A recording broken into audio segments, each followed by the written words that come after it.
আসসালামু আলাইকুম। এটা হচ্ছে ডুলহাজারা এলাকা। এই এলাকার ভয়াবহতা দেখুন, সব কিছু শেষ হয়ে যাচ্ছে। আর আমাদের এলাকার মধ্যে এটা হচ্ছে নদী, নদীর পাশে প্রজেক্ট আছে।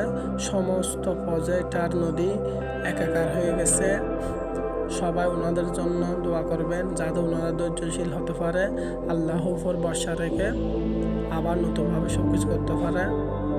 দেখেন গাইস, এখানে বোঝা যাচ্ছে না কোনটা প্রজেক্ট আর কোনটা নদী। সমস্ত কিছু এক হয়ে গেছে। যাই হোক, আল্লাহর কাছে একটাই প্রার্থনা, সব কিছু স্বাভাবিক হয়ে যাবে। আর আপনারাও আমার সাথে থাকুন।